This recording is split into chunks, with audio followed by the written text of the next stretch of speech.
हरे कृष्णा, राधे राधे। आप सबका स्वागत है आपके अपने चैनल पर।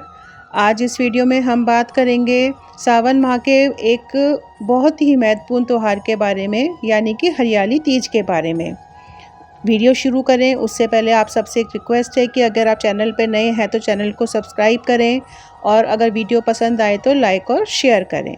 चलिए वीडियो शुरू करते हैं। देखो, हम सब जानते हैं कि हिंदू धर्म में व्रत और त्योहार का विशेष महत्व होता है। हम जानते हैं कि अभी सावन का पवित्र महीना चल रहा है और इस बार अधिक मास के चलते सावन 2 महीने का है। सावन के महीने में हरियाली तीज के त्यौहार का विशेष महत्व होता है। ये सावन का सबसे महत्वपूर्ण पर्व है जो सौंदर्य और प्रेम का पर्व है। महिलाएं इस दिन का पूरे वर्ष इंतजार करती हैं। हरियाली तीज का पर्व श्रावण मास में शुक्ल पक्ष की तृतीया तिथि को मनाया जाता है। यह उत्सव भगवान शिव और माता पार्वती के पुनर्मिलन के उपलक्ष्य में मनाया जाता है। यह पर्व प्रकृति से जुड़ने का पर्व है। हरियाली तीज का जब पर्व आता है तो हर तरफ हरियाली छा जाती है और पेड़ पौधे उजले उजले से नजर आने लगते हैं। पौराणिक कथा के अनुसार यह वह दिन है जब देवी ने शिव की तपस्या में 107 जन्म बिताने के बाद पार्वती को अपनी पत्नी के रूप में स्वीकार किया था। इस व्रत को रखने से स्त्री के पति को लंबी उम्र का वरदान मिलता है। यह व्रत महिलाओं को शारीरिक और मानसिक स्वास्थ्य को बनाए रखने में भी मदद करता है। साथ ही व्रत श्रद्धालु को मानसिक विकारों से निजात दिलाता है। जैसे कि मैंने आपको बताया कि श्रावण मास के शुक्ल पक्ष की तृतीया तिथि को हरियाली तीज मनाई जाती है। इसे श्रावणी तीज भी कहा जाता है और इस बार हरियाली तीज शनिवार 19 अगस्त 2023 को पड़ रही है। इसे नाग पंचमी से 2 दिन पूर्व मनाया जाता है। इस दिन महिलाएं व्रत रखती हैं और माता पार्वती के साथ साथ गणेश जी और भगवान शिव की पूजा करती हैं। चलिए अब बात करते हैं कि इस बार शुभ मुहूर्त कब रहेगा और हरियाली तीज हमारी कब से शुरू हो रही है। तो देखो, इस बार हरियाली तीज के दिन उत्तरा फाल्गुनी नक्षत्र सुबह से लेकर देर रात 1:47 तक रहने वाला है। और जो हमारी तृतीया तिथि है, श्रावण मास के शुक्ल पक्ष की तृतीया तिथि, वो शुरू हो रही है 18 अगस्त शुक्रवार रात 8:01 से और 19 अगस्त शनिवार रात 10:19 पर समाप्त होगी, जिससे कि हरियाली तीज हम 19 अगस्त को ही मनाएंगे। हमें पूजा के लिए बहुत ही शुभ मुहूर्त मिल रहे हैं। आप इस बार सुबह 7:30 से 9:08 तक पूजा कर सकते हैं और उसके बाद आप लोग चाहें तो दोपहर को 12:25 से शाम 5:19 तक पूजा कर सकते हैं शुभ मुहूर्त में। और इस बार हरियाली तीज पर 3 शुभ योग, सिद्ध योग, बुधादित्य योग और त्रिग्रही योग का संयोग बन रहा है। इस दिन कन्या राशि में चंद्रमा, मंगल और शुक्र की युति से त्रिग्रही योग का निर्माण होगा, जो व्रती को धन और करियर में लाभ पहुंचाएगा। वहीं सिंह राशि में सूर्य और बुध की युति से बुधादित्य योग बनेगा। इस दिन बनने वाला सिद्ध योग से व्रती की पूजा मंत्र आदि सब सिद्ध होंगे। जैसे कि मैंने आपको बताया है कि इस बार हरियाली तीज का जो व्रत है 19 अगस्त 2023 को रखा जाएगा। हरियाली तीज का त्यौहार माता पार्वती को समर्पित होता है। इस दिन माता पार्वती की पूरे विधि विधान से पूजा की जाती है। इस दौरान महिलाएं व्रत रखकर माता पार्वती की पूजा करती हैं। सुहागिन महिलाएं जो होती हैं वो निर्जला व्रत रखती हैं अपने सुहाग की रक्षा के लिए और अपने वैवाहिक जीवन में तथा साथ में घर में सुख शांति के लिए प्रार्थना करती हैं। और जो कुंवारी कन्याएं होती हैं वो अपने जीवन में आगे उत्तम व्रत की प्राप्ति के लिए ये व्रत को धारण करती हैं। इस दिन सुहागिन महिलाएं 16 श्रृंगार करती हैं, हाथों में मेहंदी लगाती हैं, सावन मास के गीत गाकर हरियाली तीज को एक उत्सव के तौर पर मनाती हैं। इस दिन महिलाओं के बीच झूला झूलने का भी प्रचलन काफ़ी है। चलिए अब जानते हैं कि हरियाली तीज के अवसर पर सुहागिनों द्वारा 16 श्रृंगार करने का क्या महत्व है। देखो, हम सब जानते ही हैं और करते भी हैं कि हरियाली तीज के दिन सुहागिन महिलाओं द्वारा 16 श्रृंगार करने की जो परंपरा है वो बहुत पुरानी है, बहुत पहले से चली आ रही है। ऐसी मान्यता क्या है कि इस दिन जो भी महिला 16 श्रृंगार करके पति की लंबी उम्र की कामना करती है और व्रत रखती है, उसकी सभी मनोकामनाएं पूर्ण होती हैं। 16 श्रृंगार उन वस्त्रों को संदर्भित करता है जो विवाहित महिलाएं आमतौर पर पहनती हैं। जैसे कि सिंदूर हो गया, मंगलसूत्र, चूड़ी, बिछुए आदि। साथ ही 16 श्रृंगार को सुंदरता, वैवाहिक आनंद और समृद्धि का प्रतीक भी माना जाता है। 16 श्रृंगार के प्रत्येक श्रृंगार का एक एक प्रतीकात्मक महत्व भी है। साथ ही ये समृद्धि से भी जुड़ा होता है। यही कारण है कि तीज के दिन महिलाओं द्वारा 16 श्रृंगार किया जाता है। चलिए अब हम बात करते हैं कि हरियाली तीज के दिन हम पूजन विधि क्या होनी चाहिए, हमें पूजा कैसे करनी चाहिए। देखो, तीज के दिन महिलाएं ब्रह्म मुहूर्त में उठकर सभी कामों से निवृत्त होकर पहले स्नान करें, साफ सुथरे कपड़े पहने। उसके बाद भगवान शिव और माता पार्वती का ध्यान करते हुए व्रत का संकल्प लें। इस दिन बालू के भगवान शंकर व माता पार्वती की मूर्ति बनाकर पूजन किया जाता है और एक चौकी पर शुद्ध मिट्टी में गंगाजल मिलाकर शिवलिंग, रिद्धि सिद्धि सहित गणेश जी, पार्वती जी एवं उनकी सहेलियों की प्रतिमा बनाई जाती है।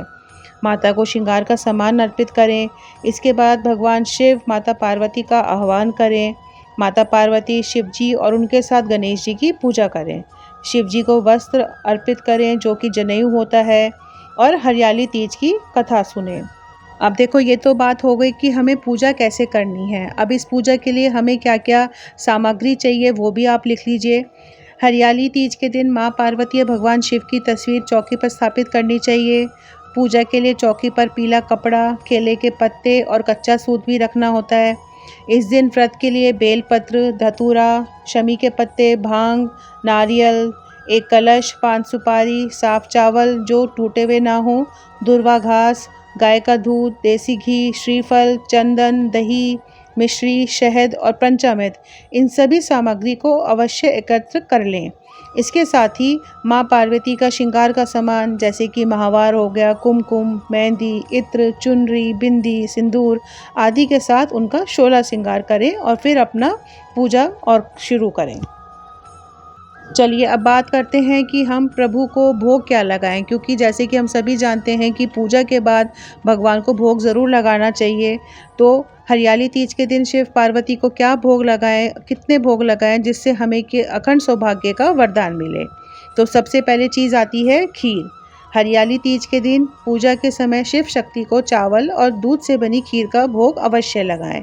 वहीं पूजा समाप्त होने के बाद प्रसाद के रूप में आप इस खीर को खुद भी खाएं और अपने पति को भी दें और परिवार में भी बांटें। मान्यता है कि इससे दाम्पत्य जीवन में मधुरता आती है और प्रेम संबंध मजबूत होते हैं। दूसरा है घेवर। हरियाली तीज के दिन आप शिव जी को, माँ पार्वती को घेवर का भोग लगा सकते हैं। इसे शुभ फलदायी माना जाता है।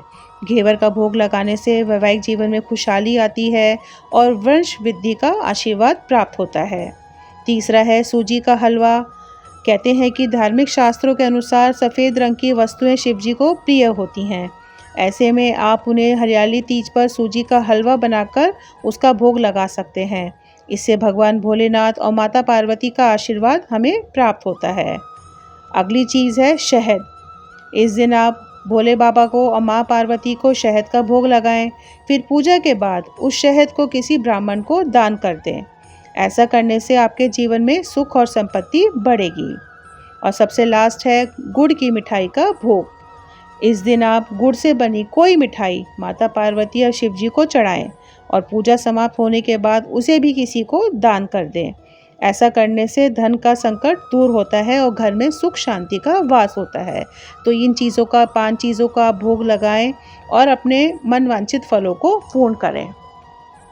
देखो, हिंदू धर्म की मान्यताओं के अनुसार हरियाली तीज के दिन पूजा पाठ और व्रत रखने से पुण्य फल की प्राप्ति होती है। शास्त्रों के अनुसार हरियाली तीज का व्रत रखने से महिलाओं के पति पर आने वाली सभी तरह की बाधाएं फौरन दूर हो जाती हैं। अगर सुहागिन महिलाओं के पति के ऊपर शनि की साढ़े साती या फिर शनि संबंधी कोई भी दोष हो तो पर्व पर कुछ उपाय करने पर शनि संबंधी दोषों से मुक्ति मिल जाती है। तो आइए उन उपायों के बारे में थोड़ा सा जानते हैं। सबसे पहला है कि हरियाली तीज पर काली गाय की सेवा का उपाय। इस वर्ष हरियाली तीज का त्यौहार हम जानते हैं कि शनिवार को मनाया जाएगा, क्योंकि 19 अगस्त को शनिवार दिन पड़ रहा है। ऐसे में शनिदेव के प्रसन्न करने के लिए और उनका आशीर्वाद प्राप्त करने के लिए हरियाली तीज का दिन बहुत ही शुभ साबित होगा। जिन सुहागिन महिलाओं के पति के ऊपर शनि की साढ़े साती और ढैया का प्रभाव है, तो इस दिन वे सुबह जल्दी स्नान करने के बाद काली गाय या काले कुत्ते को तेल लगी रोटी और गुड़ खिलाएं। इस उपाय से पति के ऊपर से शनि दोष खत्म होता है। इस उपाय के साथ साथ अगर आप चाहें तो जिस दिन आप पूजा करेंगे शनिवार को हरियाली तीज के दिन आप शिव जी पर काले तिल भी चढ़ा सकते हैं, उससे भी शनि दोष से मुक्ति मिलती है। तो जो भी करें, जैसे भी करें, अच्छे से मन से करें, जैसे कि मैं हमेशा कहती हूँ। और सबसे आखिर में अपनी पूजा और जो भी आपने व्रत करा है उसके लिए क्षमा याचना ज़रूर मांगें भगवान से कि जो भी हमसे भूल चूक हो गई हो उसको आप क्षमा करें और हमारी पूजा को स्वीकार करके अपनी कृपा और आशीर्वाद हम पर बनाए रखें। तो सुखी वैवाहिक जीवन और घर में सुख शांति समृद्धि की प्रार्थना और उम्मीद के साथ इस वीडियो को यहीं एंड करते हैं। उम्मीद करती हूँ कि आप सबको वीडियो पसंद आई होगी और आप लोगों के लिए कुछ काम आएगी। सुहागिन महिलाएं जो अपने पति की दीर्घायु के लिए व्रत रख रही हैं या कुंवारी कन्याएं जो अपने उत्तम वर के लिए व्रत रख रही हैं, वो सब अच्छे से मन से अपनी अपनी पूजा करेंगी और अपना भगवान से अच्छे से आशीर्वाद को प्राप्त करेंगी। तो वीडियो को यहीं विराम देते हैं। राधे राधे।